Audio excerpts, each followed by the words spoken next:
Hi, gang. I'm waiting for people to come on. I went up a few minutes early because I've had a real long day. Real long day. I had to take care of personal business. And I was supposed to be in Little Rock at 2 p.m. today. My attorney reached out. This is not a big deal. It's not like I'm going to jail. No, I'm not going to jail. But my attorney emailed me yesterday saying I made a mistake. Actually, she called. She goes, I made a mistake. You have to be at 9 a.m. So this is like 5:30 yesterday. I had to run Bolo to to be boarded because his vet is open on Sundays for 15 minutes. And I had him scheduled to go today. Hey, Mary, how are you? RNH2O in the house. By the way, I'm going to be opening up something from that I received in the mail today from Mary. So I am looking forward to that. I have it right here. I scratched off your address and your name. If I received this, I scratched off my address and my last name too. So I'm very excited to open that up. So we'll do that here in a little bit. I'm really good. I hope you're doing well. So, yeah, so Bolo wants to be fed, and he gets fed like an iguana because he's spoiled. So it's yeah, so I went down. I had to be in Little Rock I had to be at the courthouse at 9 a.m. Okay, here's the deal. I finished my divorce today. And which I'm not proud of, but it is what it is. Not my choice. Not well, it is and isn't. Okay. It's so I went. Yeah, I'm fine. We haven't been together for 2.5 years. So it's there were choices that she had made, and it was just, and this is, they're not bad choices. It's just I won't go into the whole detail on the live stream, but again, I wish her nothing but the best. She's a very good lady. All right, and I wish we could have worked it out, but it didn't work out. All right, so I took Bolo last night. I got him there at 6 o'clock. Got him in. I went to bed early, and fish room fever's on now, lurking. Okay, well, it's all right. It's go ahead and lurk between the two streams. Fish room fever, say hi to him for me. So I don't have in Joplin a Petco, so I had to go to a Petco in Arkansas to pick up some more 10-gallon aquariums, which I did. So it was very exciting. I got 6 more 10-gallon aquariums. And the reason I didn't get more, I wanted to get 8. Daryl Deemer's in the house. We got Melvin, Daryl Diener, Mary RNH2O. Anybody else in the house? Please let yourself be known. Feel free to lurk. There's no judgment here. If you're not, if you want to lurk. It's all fine. Hey, Terry's Tropical Tanks, lurker. So I went on a little early, but right after the top of the hour, we'll open up the mail I received from RNH2O. And so that's we'll do that. So I picked up new aquariums. I've got to get a rack for them. I'll go do that. I don't know if I'll do it tomorrow, but I'll do it this week. And I've got to have somebody in my office help me carry it in, help me set it up. And I know just the man to help me out. And I have to organize a couple of things because I have the family. What I got from my parents is the family china, which is Bavarian china from the late 1800s, and it's gold leaf china. It's really nice. So when I moved into this place, I always carry that with me when I move. I don't allow it to be put on put on the truck, and I put it in the back of my car, and then hey, Fancy Tail Aquatics, welcome. So I've got mail here, everybody. Mail. I'm going to open it up in a little bit, just a few minutes. We'll do it right after 7 Eastern, 6 Central, 4 Pacific. Hey, HC Agua, how are you doing? By the way, I'm drinking a Fresca. A Fresca. It's I know diet beverages are supposed to kill you and everything. I love a Fresca. I don't do it that often, but Frescas are good. So the weapon, which is my nickname for the dog, and here's why we call him the weapon. It's not white apple juice. It's not vodka. It's not. Trust me, after the day I had today, I really thought about, oh man, I need a beer, and then I figured, no, I'm gonna be tired anyways, so I'll drink my beer tomorrow. I don't have my hard liquor choices, by the way.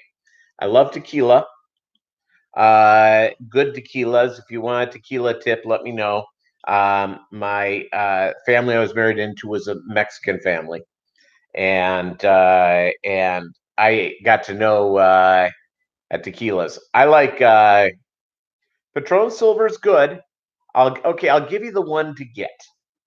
If you go to the nicest restaurants in Mexico City, they almost universally have this one, and it's a Jose Cuervo, but it's tradicional, not traditional. Tradicional, TRADICIONAL,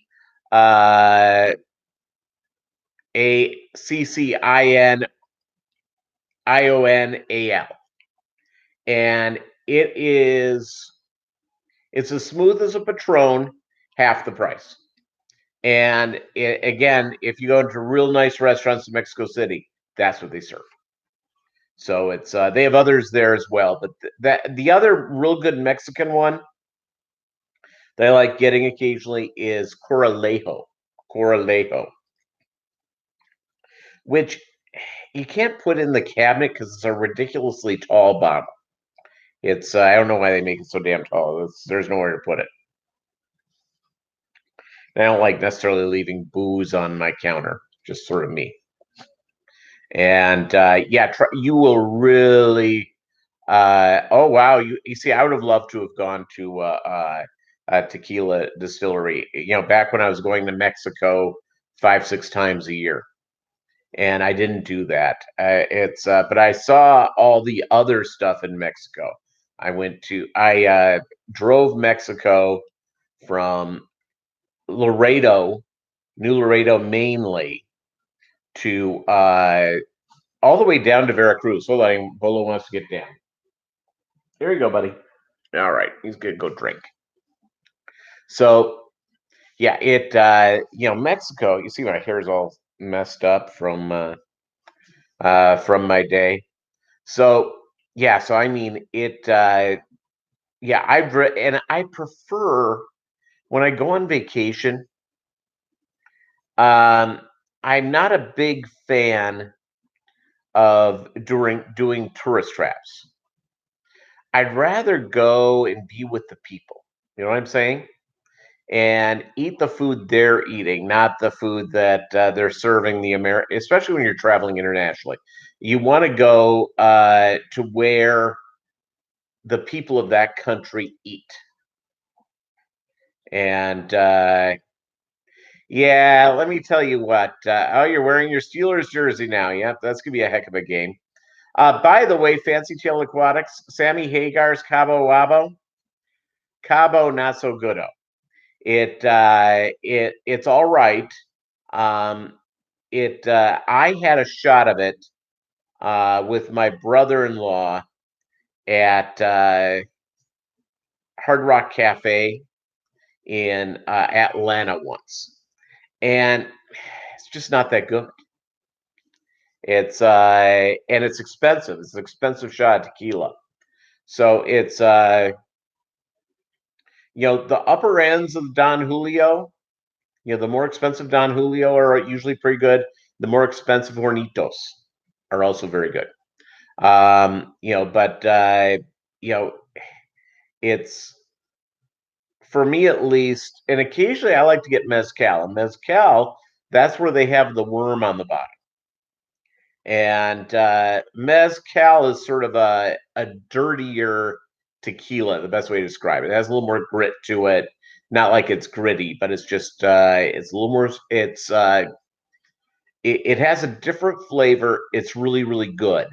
And if you get a good mezcal, it's not as here's I guess the best word to describe it. It's not as refined. A good tequila is a very refined beverage, like a bourbon or a whiskey or a scotch. A good one. So that's the way to sort of describe it. But yeah, I don't do a lot of mixed drinks. I'm really not much of a drinker. But what I like is if I'm out to dinner with people and I get a drink other than depending on if I'm in the mood for a beer, the mixed drink I end up getting is a vodka tonic. And that's the one I end up getting. But I love scotch. And you don't have to eat the worm. It's I shot it down one time, I think. Valley Fish in the house. Welcome. Welcome. So I have more fish than I know what to do with. So I've got these new aquariums. My car comfortably fit 6 10-gallon aquariums. So and I didn't want to have the passenger seat have the seventh. So I'm going to an aquarium club auction in Springfield, Missouri on a week from Saturday. And so I'll pick up 2 more at least. I may get 6 more. And so I'm looking forward to going and doing that.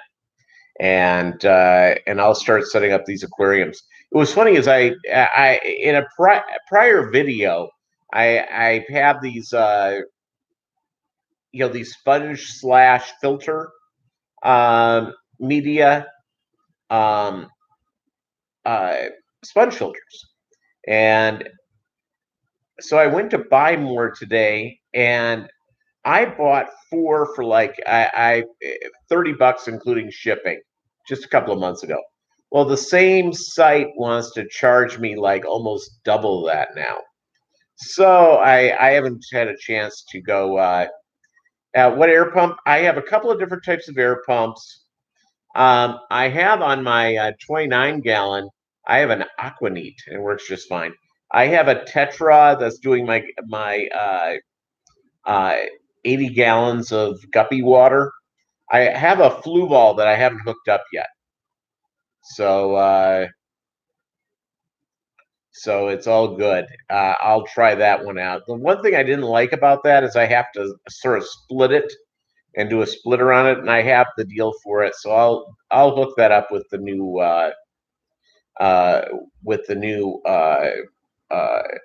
setup when I get, as I build that over the next couple weeks. I also have to get a couple of Beamsworks 48-inch LED lights and heaters. So it's all good. Well, we're getting close. Here it is. I got something from Mary in the mail. We're gonna open it up here right after 6 o'clock. So it's so I'm pretty excited about this. So we're gonna see. We're gonna open it all up together. So in just a couple of minutes here. And yeah, so the aquariums I got, I went in and I said, "Can someone help me take them to the car?" And they go, "Well, how many do you want?" I said, "I want 6 10s." And they looked at me like I was an alien. Which I do look that way to them, but they were shocked. And I said, "I'd get more, but I can't fit them in." And I actually did measuring. and it was exactly correct. So that was kind of a cool deal. I have a Kia Soul, and which this the thing lays down and all that sort of stuff, and it really is kind of, it has good room for this type of thing. So that there it's going on, and yeah, that's that. I've not tried that one. I'll have to give that a shot. I'll have to get that shot. Okay, it's after 6 o'clock. Let's open this up from our buddy Mary. Let me grab scissors so it's so I can be somewhat civilized as I open it, because normally my mail I just rip it open. Okay, here we go. But I'm going to do this very nice and like a gentleman. Okay, here we go. All right. Hey, Mob Guppy, thank you so much for your continued support, your kindness for both of our fish tuber experiences. Well, that's very sweet of you, Mary. Thank you so much. I really appreciate it. And ooh, some flakes, tropical flakes. Very cool. But that isn't the best thing that came in this envelope. It's this, and I got 2 of them. Am I doing that right? Yes. Hey, I can't tell by looking at the thing. I've got 2 RNH2O stickers. Yay! So thank you very much, Mary. Really, really cool. Really, really cool. Bolo's here. He just got down. He was eating out of my hand. I was away. I left really early, so he was in boarding last night. So he will be here. Hey, Big J's Fish Keeper, welcome to the live stream. Daniel Keeping Fish. Hi, everybody. Thanks for joining. Thanks for the likes. I really appreciate it. So yeah, so stickers are always good. I have to come up with a way to display them. And so it's Anna's Hobbies is here. Welcome. Chewy. Welcome. And Madfish Diva's here. Punchy. What's up, Pam? How are ya? 54 Punchy in the house. Zen Ginger. Fish Room Fever, welcome. Man, 16 people here, 11 likes. So it's all good. Oh, thank you, Fish Room Fever, for sending everybody over. Very, very cool. I appreciate it. It's very nice of you. And no, I mean, it's wow, 17 here, 12 likes. Thank you guys so much. So my hey, thank you very much, Fish Room Fever. I really appreciate it. So yeah, so the guppies I have, I'm going to tell sort of the story. I won't say who it's from, but somebody reached out to me. Remember the Fish Fam, who's occasionally in the live stream. Hey, GRB Aquatics, welcome. Good day. And asked me, he said he wanted to learn how to ship fish. And could he try it by shipping me a trio of guppies? So I'm in. And so I'm going to send him a trio of guppies as soon as these swordtails get a little bit better. Hey, Bob, welcome. Bob Kaler's Aquatics here in the house.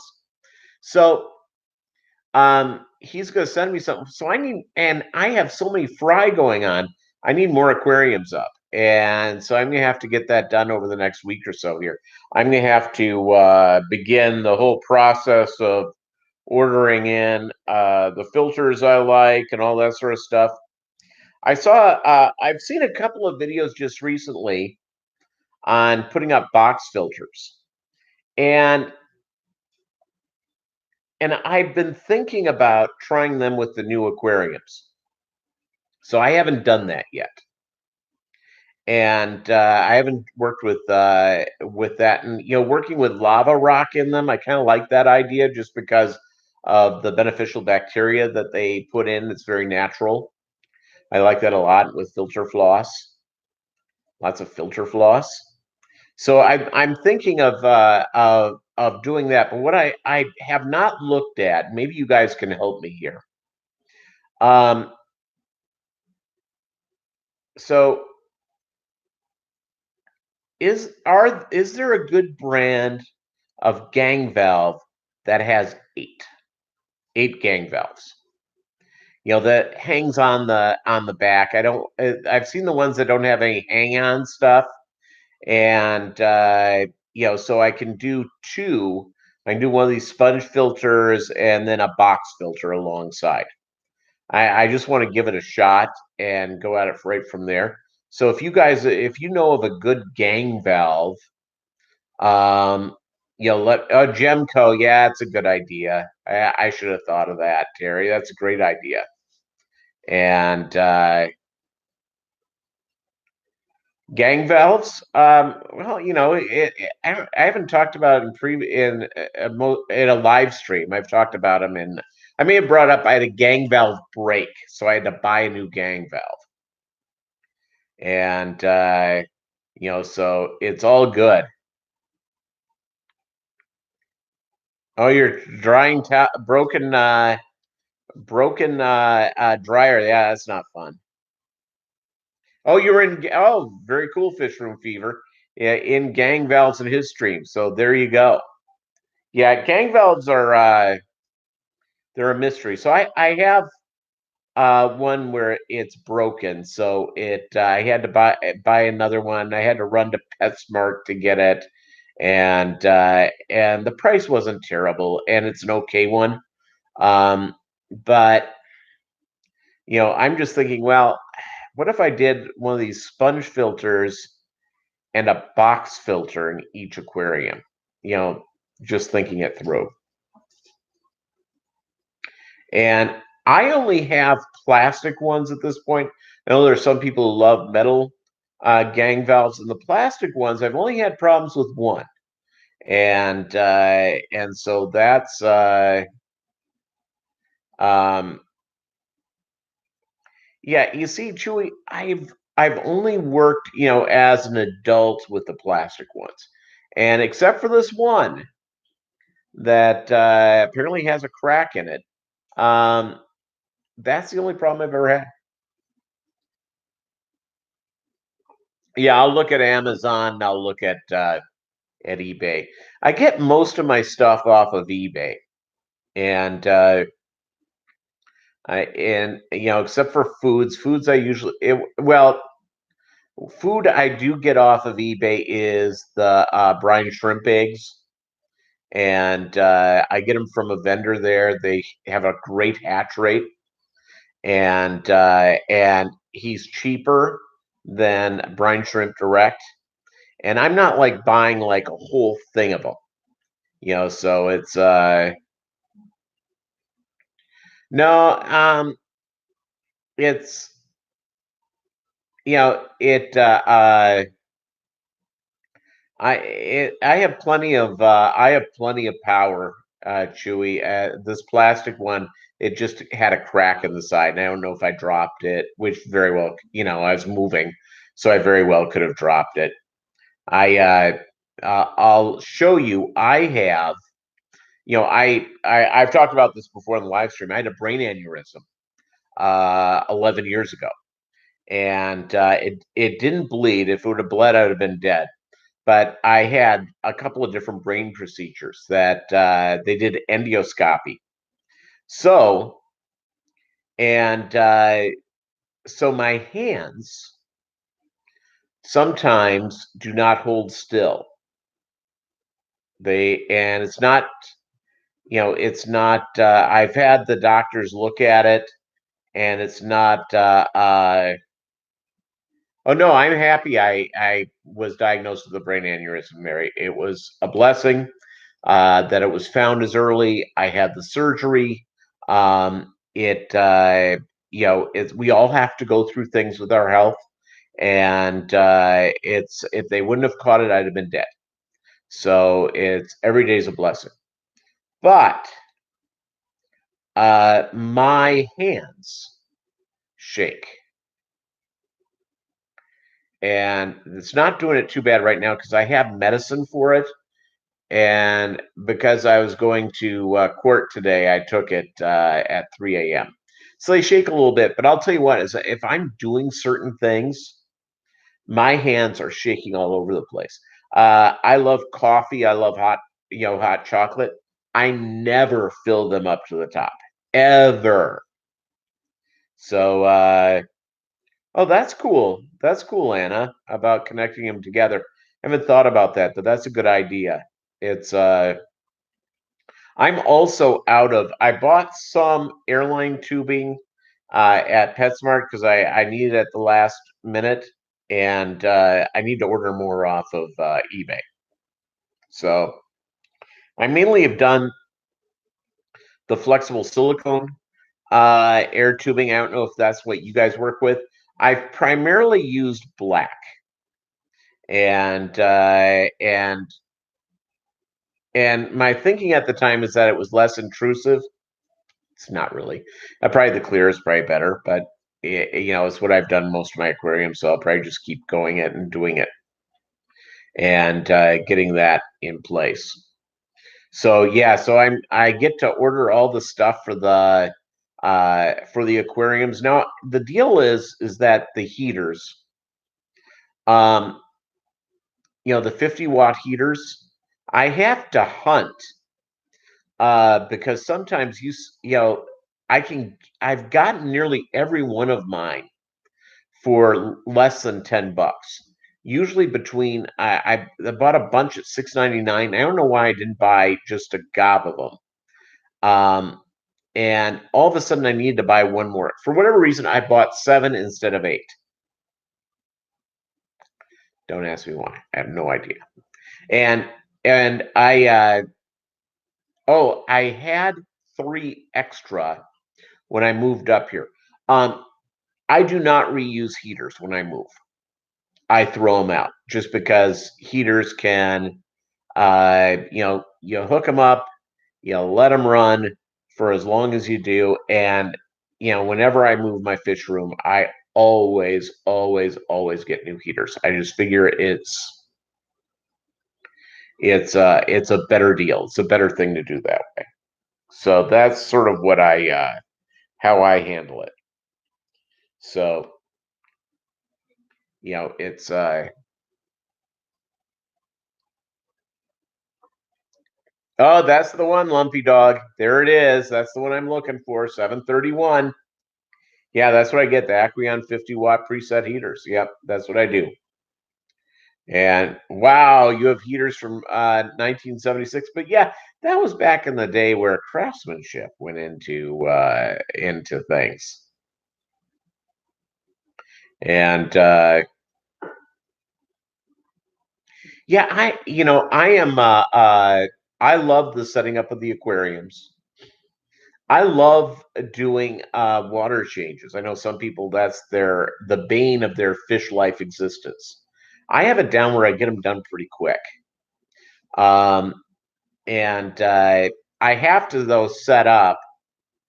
Um, I have this garbage pail that I allow the water to age, and I did my water changes. I think I did my last one on Friday night, and I haven't refilled this thing. It's like almost completely empty. So I need to fill that up. I'll probably do that tomorrow, and then do my water changes on Wednesday and Thursday, or Thursday and Friday.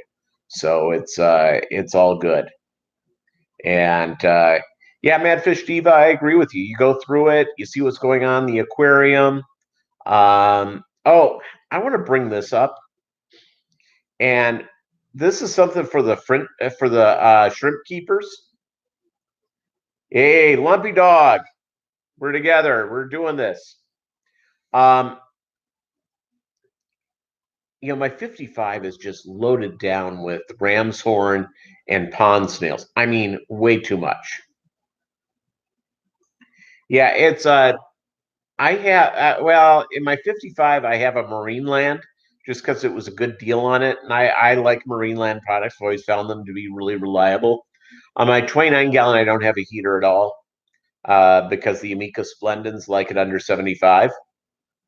So I've been thinking of getting assassin snails. Now, I've watched some videos and I've read some stuff, and I've gotten different opinions on that. Anybody have assassin snails and shrimp? I have the fire red shrimp, and they're giving me shrimplets like there's no tomorrow. And do you keep Mary? Do you have what? No, you don't have the shrimp. Yeah, that's. I've heard two things. I've heard number one, if they have a food source, no need to worry. They're just going to go and kill snails. But hey, Doug Gray's in the house. What's up? Welcome to the live stream. So, for shrimp keepers,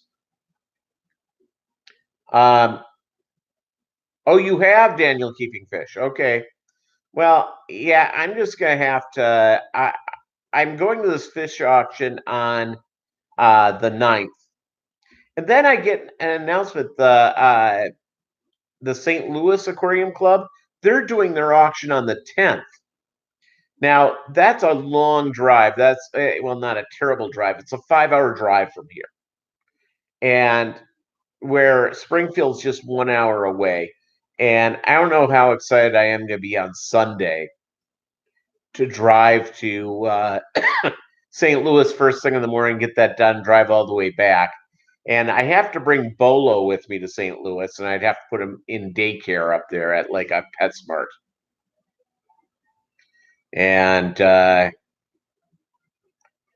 look at this. Doug Gray and Chewy and Mobb Guppy all together is like the harmonic convergence. So, but I will say, yeah, the Springfield, Missouri is the home of the Simpsons. And I do not personally know the Simpsons. What I do like about Homer is that he has less hair than I do, and he's jaundiced. And I appreciate that. And yeah, Daniel keeping fish, that's what I thought.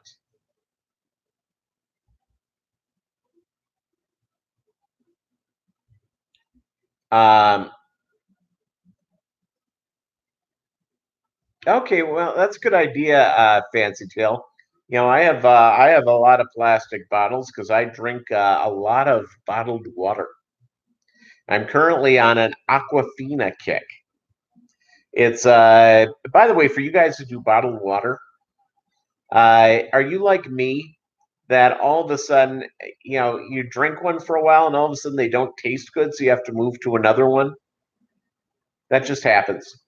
Um, you know, talking, and by the way, I wanted to get to this. We were talking about on the Saturday live stream. 22, 15 likes. By the way, we've never had more than 20 in here. Thank you, thank you, thank you. I really appreciate everybody being in on the live stream tonight. 23, holy capoli. Knocking them dead. Thank you for the thumbs up. Thank you for participating in the talks. It's all good. All right. So, my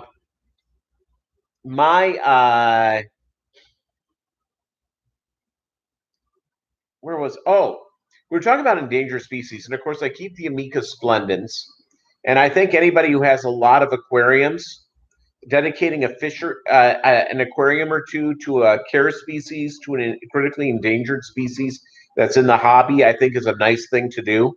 I'm not going to virtue signal saying if you don't do it you're a lousy person, because I just really love those. I just think the Amica splendens look great.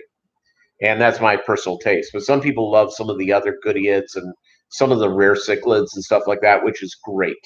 Absolutely. So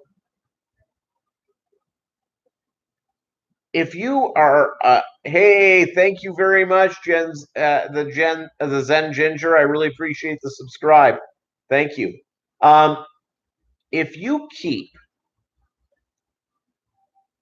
um, or if you have an interest in, rare animals, um, if you do, I'll give you the two examples, and you're just going to find out how nerdy I am. Not that I look nerdy at all, but I am really, really nerdy. I actually run a Facebook group, the California Condor Recovery Group, because I'm a big fan of the California condor. I've only seen them I saw them at a great distance in the wild, and I saw them at the Mexico City Zoo. But in this group, there are several condor biologists, and it's not a huge group. It's going in from there. The other animal that I appreciate, and again, these are North American animals, is the black-footed ferret, which was believed to be extinct. And the trout guddians, those are nice. Those are nice. And they found 18 in the wild after thinking that they were completely extinct. And so they have gone through and they started a program with several zoos, the Fish and Wildlife Service, and they have brought those back. And yeah,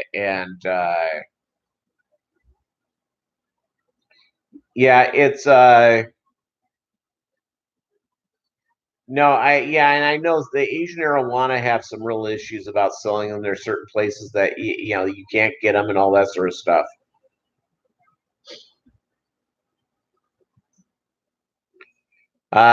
3 days to dump bump. I'll tell you what, the condors, they're pretty freaking huge. They have 10 feet wingspan. And when they eat all their food, an adult one weighs nearly 35 pounds. So it is a pretty amazing thing, and they've done a great job of bringing them back. But there's some issues around them having to do with lead ammo. For most raptors, lead ammo is never an issue. For turkey vultures, and for whatever reason, getting a little piece of lead. All right, Anna, we'll be hanging out.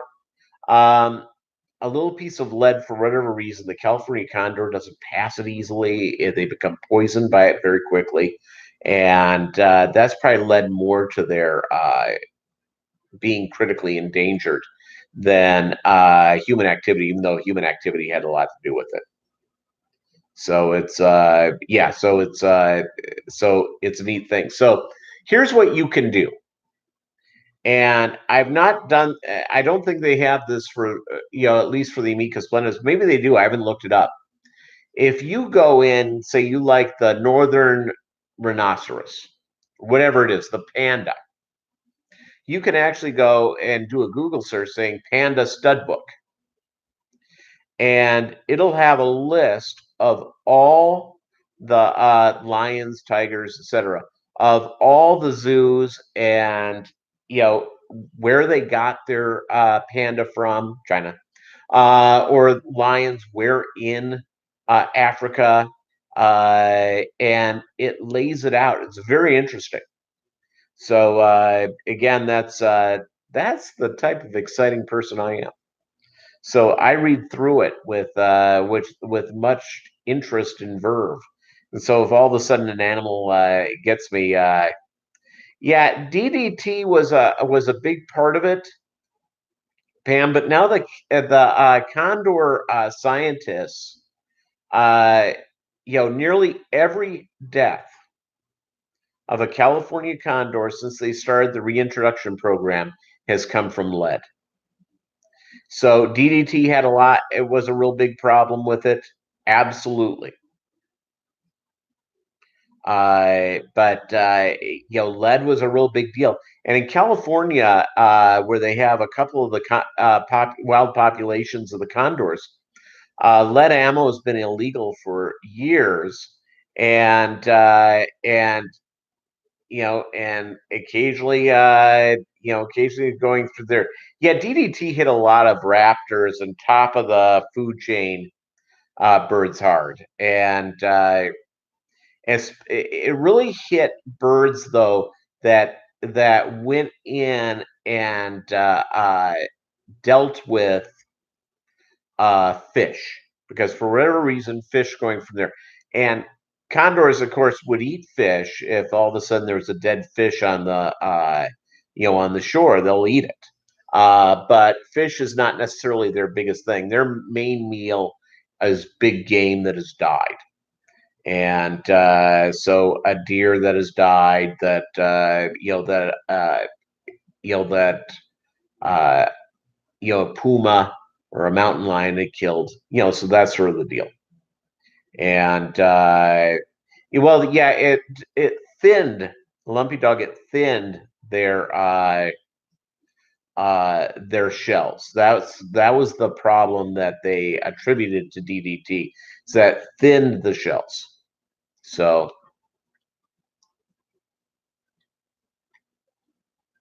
it's humanity not understanding nature. I'm not an environmentalist by any means. I'm a conservationist.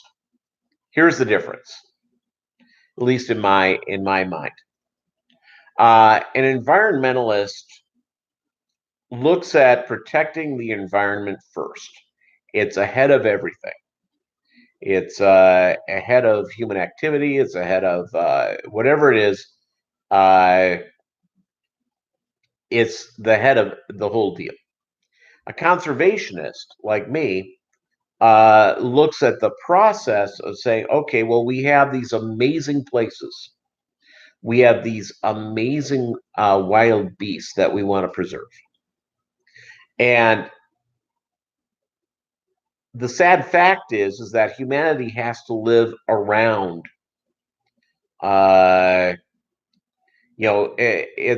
the way, just click on California condor on YouTube after this video, and you can see videos of them flying. There's some really good footage out there. So a conservationist goes in and says, okay, well, we have to live with these beasties, birds and animals, wolves, bear, deer, and there has to be a balance. And unfortunately, we as human beings have not done really well at keeping a balance with our wildlife. For instance, wolves are, used to be all over the United States. They're not. They're not. Um, so, and there's a lot of different ideas of fear of going from there. Mountain lions are basically coast to coast. They are coast to coast, and you know, and I don't think they take a lot of livestock. I'm sure they do take some, but they don't take a lot, and they're not endangered. So it's coyotes obviously will take some livestock, and they're certainly not endangered. But we went out as the pioneers moved across the West and basically killed uh, huge populations of wolves, where really it wasn't that long ago where the lone populations of wolves in the lower 48 states were Minnesota, Upper Peninsula, Michigan, Northern Michigan, probably upstate New York and Maine, and maybe Vermont. And basically, so it's so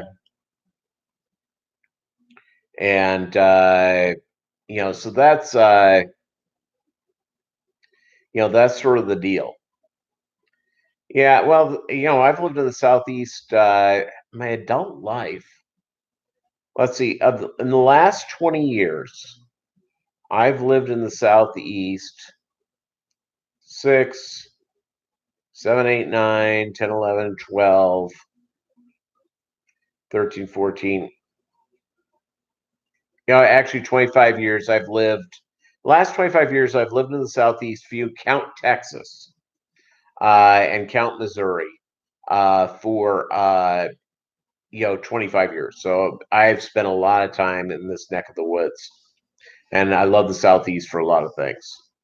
I'm not an adult yet either, Doug. I'm a big kid, and so that's yeah. By the way, tomorrow's my birthday, and I'm gonna be 48. So it's 48 years on this planet. So hey, thanks, Pam. I appreciate it. So it's so tomorrow I'm gonna do stuff. I actually have to go out and hey, thank you guys very much. I have to go out and I'm gonna go out and I think normally I don't eat red meat, but tomorrow I'm gonna go get I'm gonna see if I can find something some steak. I may get like a ribeye and go out from that. I'm only 48. Yes, a kid, a variable kid.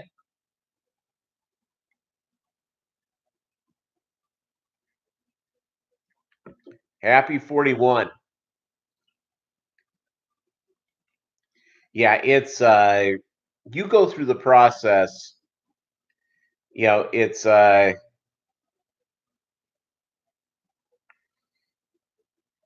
it I'll tell you though, is that you go into Denny's or IHOP, which they're both here, and you're getting a table for one. Hi, I'm here for my birthday meal. It's pretty sad if you think about it.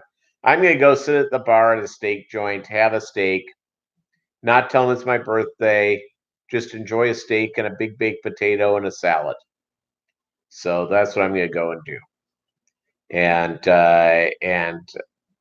it's you go to a restaurant, say table for one. It especially at a nice. Actually, I have no problem eating alone. It's depending on where you go. If you go to Waffle House, you sit up at the counter. You go to a sushi joint, you sit up at the counter. It's all good. But you go into a restaurant, a nice restaurant, so it's it's I don't know which steak place I'm going because they have two chains here, and I don't know if I'm going to go to Outback uh, or Lone Star. Oh, and I think they have a Texas Roadhouse. So I don't know which one I'm going to do. I'm going to find out which one has prime rib, maybe. And I've been into these steak joints that serve prime rib, and you go, I want it rare, and then they say, oh, I'm sorry, we're out of it. Well, then okay, see ya. I'll pay for the diet beverage I had. So it's all good. Yeah, that's where I may go. The other thing I like about Outback, but it would be the only thing I would eat because it would be just plenty filling. Have you ever had those awesome blossoms? Those awesome, and I don't have to worry about no longer married. So the smell of onion, it's only Bolo would have to put up with it. And thanks again, crew, and for the early birthday. Yeah, Longhorn Steakhouse. That's what I was thinking of. Longhorn Steakhouse. And so I may have to, I may go do that, and I'll do it right after work, and so I can get home, walk Bolo, and hang out with my buddy. And sorry for tempting people on that. It's I haven't had dinner yet because all I did is travel today, and I ate like a trash can. For breakfast at 5 a.m., I stopped. Hey, Crystal, welcome, welcome to the live stream. Um, it's so I did Waffle House at like 5 a.m. today because I literally left house at 3:45, and I ate in Fayetteville, just south of Fayetteville, and then at 10 o'clock I had my second breakfast of the day because I love eggs. I love them, and a buddy of mine was my witness at the courthouse, and so I took him out to breakfast uh, at Cracker Barrel, and so I had more eggs there. So I've like so it's I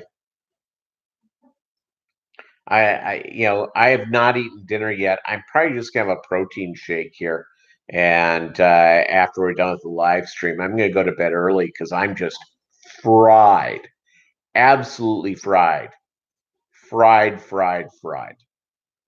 and so and I didn't sleep well. It's gonna seem like all I do is talk about maladies, like I'm a 90-year-old. But I had my gallbladder taken out at the end of July, and my body is still adjusting to it. And I woke up in the middle of the night, and my stomach was hurting, so I needed to eat something. So I came down, and I normally have yogurt in the fridge. I didn't have any yogurt, and so I just got a spoonful of peanut butter. So I went to bed like 9 p.m. last night. I was awake for an hour and a half, and then the alarm went off at 3. So yeah, good times. Good times. I don't know how many of you guys were in King Queen Cichlids last night, but I want to talk about something that Scott and Liz were talking about. Is that our buddy Raleigh is doing a thing, and he asked me to participate, and I've got to record something for him. Fish Keeping Jamaica. He's a great guy, by the way. If you haven't seen any of his videos, um, he wants a video done on different races, different geographic locations on fish keeping. And obviously, the beautiful thing about our hobby is that there are people of all sorts of different backgrounds who do it. Men and women, different ethnic groups, different countries, all over the world keep fish. It's very cool. And if especially like the guppies and the bettas, seems to have a real wide swath of people who keep them. And obviously the Asian cultures are really, really big into, because there a lot of those cultures are water cultures. And and so he wanted me to talk about it, and I was sort of thinking it through because I don't want to do it, shoot off the hip. My thinking on this is that fish keeping, depending on the country you're in, depending on what area of the United States you live in, I will tell you, guppies were harder to keep in Little Rock than they are here. The water's really hard in Joplin, Missouri, and I'm just my guppies are going bonkers, absolutely bonkers. I was having to deal with crushed coral to harden up the water in Little Rock, and they didn't explode like they are here. And there's no difference in how I'm keeping them. So I think there's more geographic things. Now, obviously, it's the Japanese are really big into koi, and probably, and my mind is going blank on the guy from, and Doug Rail know this. What's the name of the guy in Japan who is like the real famous guppy keeper? And yeah, I've got Amazon Prime Music, and yeah, no, I know it goes back for centuries, Chewy. It absolutely does. Goldfish, and one of the reasons, and I saw this in a video, and I found it fascinating. You know why goldfish have all these different shapes and sizes? Um,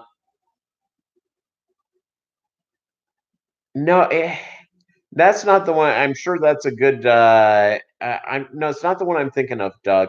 It starts with a K, and he's done a lot of things with Japan Blues and different things like that. And he's the guy behind it. And a lot of guppy fanciers go on and on that they have fish from this guy. Well, if you go, yes, not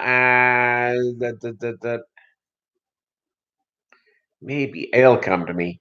It'll come to me. All I know is this: is that the goldfish were bred in those strange shapes because obviously they're carp. Is that the comet is most likely? Oh, guess who wants to come up and visit with me? So those of you who take shots when you see Bolo, here we go. Come on. Oh. So he's up here.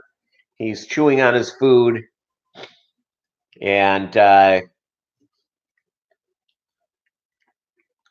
and so I look at this.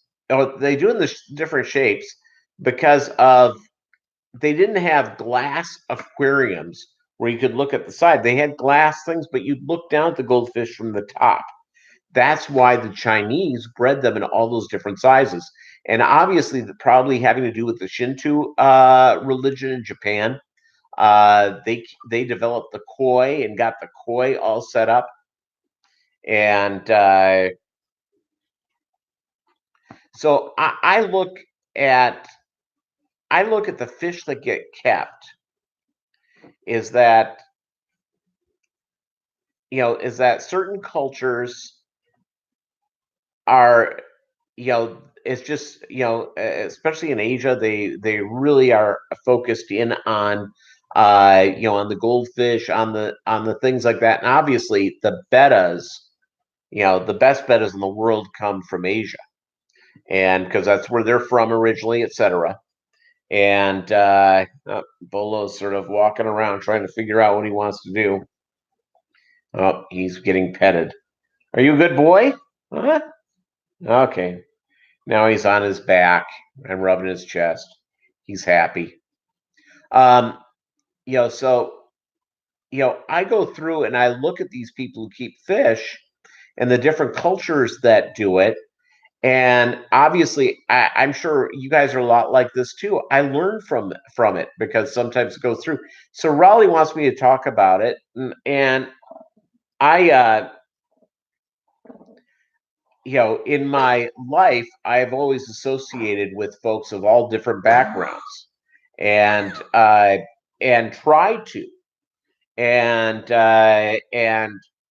when I was when I was in college and I was doing a lot of acting classes and stuff like that, I thought, well, it would really be good to learn the skill to be a stand-up comedian.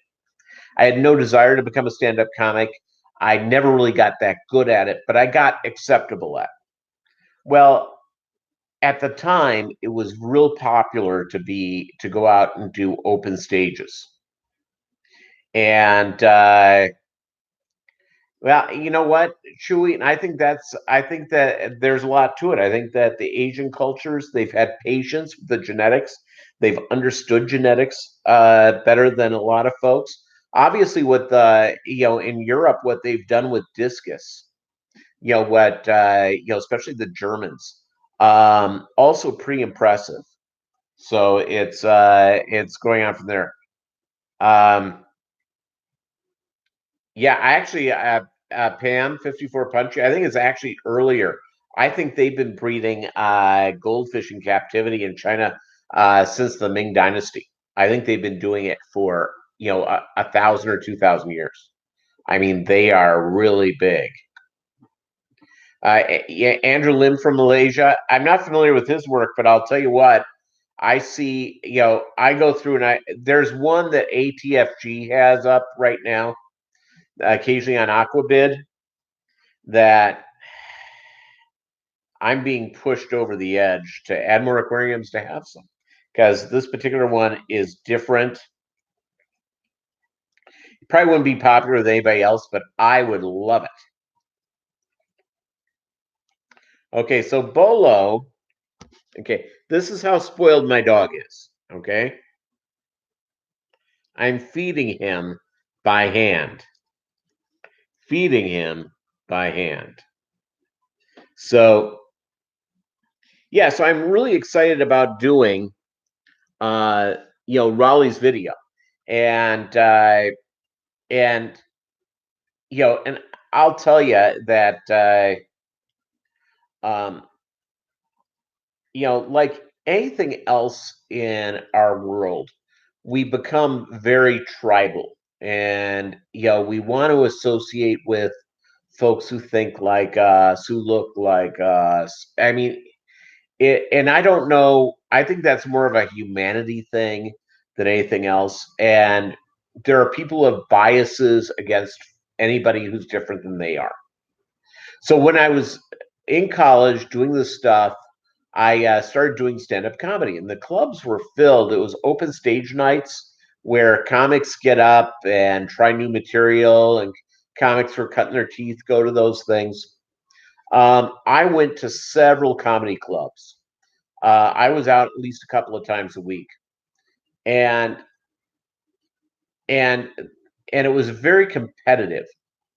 And the African American comedians took me under their wing. I'm probably the whitest man who's ever lived. And so they took me under their wing and they taught me stuff. And they taught me a lot of neat stuff. I learned so much from these guys. And these guys are still really close friends of mine. One of these guys has been on the Tonight Show. He's been on national TV. He's a club comic who he's now past the age that Saturday Night Live would take him, but they really should have, because he's very, very creative, very smart, very funny guy. And so the process of I got invited to do stand up at African American events, and here I am, the white kid from the suburbs. So I learned so much from folks, and I've always learned to just accept people for who they are. You can't change what you look like when you're born.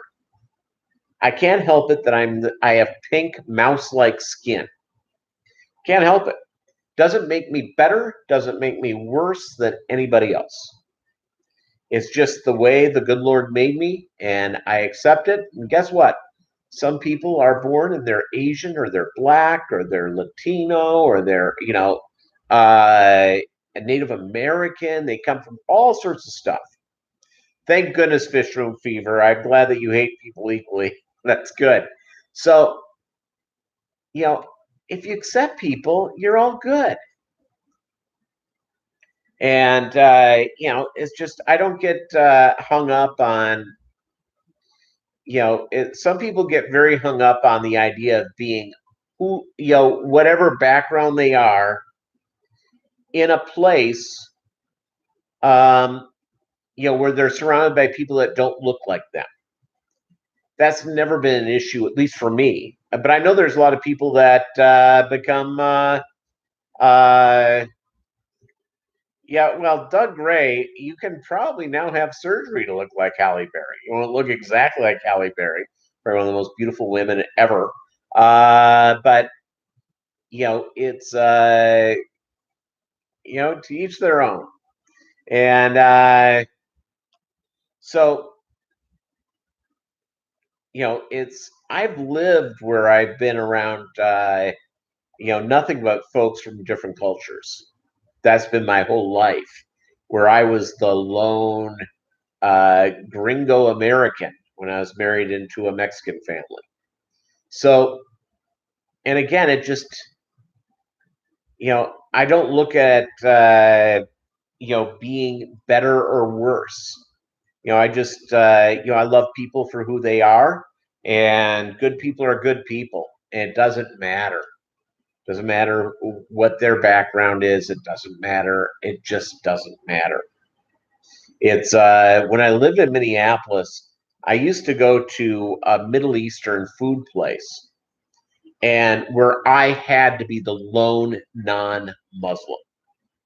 And this place is a busy restaurant called Holy Land Deli in Northeast Minneapolis. If you ever go there for a fish thing, you want to go there to eat because it's great. But it's also an experience. Their gyros are absolutely the best you've ever had. Okay. Well, I was the only non-Muslim there. Most of the people were Middle Eastern, but there were white Muslims, there were African American Muslims. It's just, you know, wide variety of people. You know, you give people respect, they're going to give you respect back. It's just what I've learned. It's and yeah, we all meet jerks in our lives. So it's I was thinking when I worked in retail when I was going to school, I had a customer come in and he started complaining about people of a certain ethnic group. I won't even say which one because it really doesn't even matter.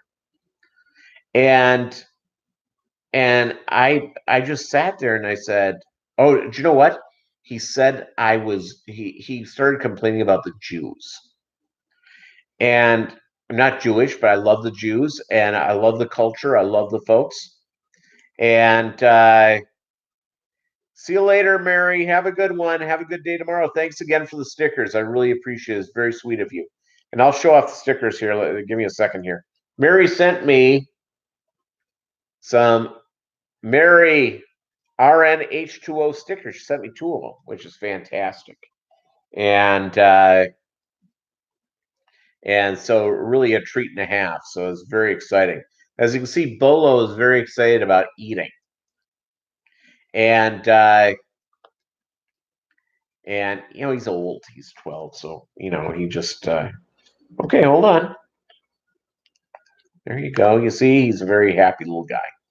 So, you know, my line is, and if people don't like you for whatever reason, they don't like you. You can't control it. If you haven't done anything wrong and they don't like you because of your appearance or because you're short or fat or tall or skinny or good looking like me, it's just going from there. So this guy came in, he started bitching about the Jews. And I just said, "Oh, I'm sorry you think that way. I'm Jewish." And the guy looked at me and and he goes, "Really?" I said, "Look at me." Took off my glasses. I said, "Look, I'm Jewish. Look at me." And he goes, "Oh, I'm sorry. Now I see it."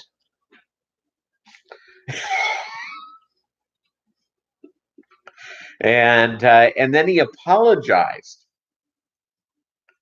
And he kept coming into the store, so obviously he got over whatever deal it was, and maybe he just hadn't spent time around people who were Jews. I don't know, but for him, I was Jewish.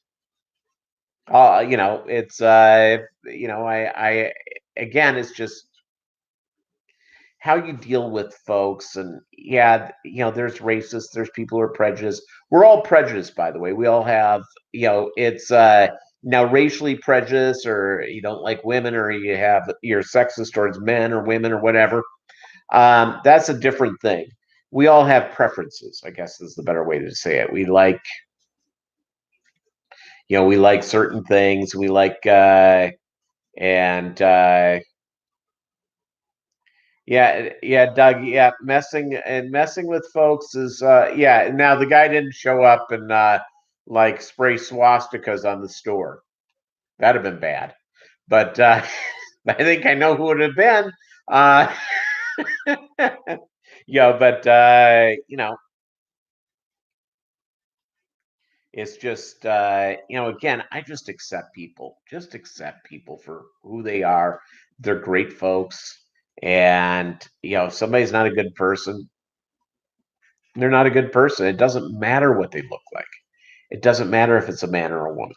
It's bad people are bad people. And good people, are good people. It just doesn't matter. I wish that did. By the way, guys, thank you so much. 23 in here, 18 likes, 18 big thumbs up. I really appreciate it. And thank you guys so much. We'll be here for just a couple more minutes because I'll make way for Bob Steenfot. And I like Bob and supporting him and his channel.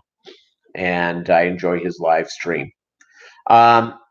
So Wednesday, we'll have another video coming out. I'll have to figure out what it is. Maybe I'll show you the, even though it isn't very sexy, I have in my spare bedroom, I have a bunch of the fish aquariums I got. Maybe we'll talk about that, talk about what I'm going to do with them, and just go in and go from there. So we'll figure that out. So that's what we're going to do Wednesday.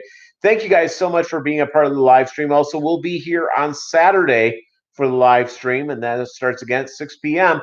for our Saturday night hangout. And you are all invited. So again, thank you so much for watching Mob Guppy, where the Guppy's the mob. Join the mob today. And thank you guys for subscribing. I really appreciate it. Thank you so much. Have a good night.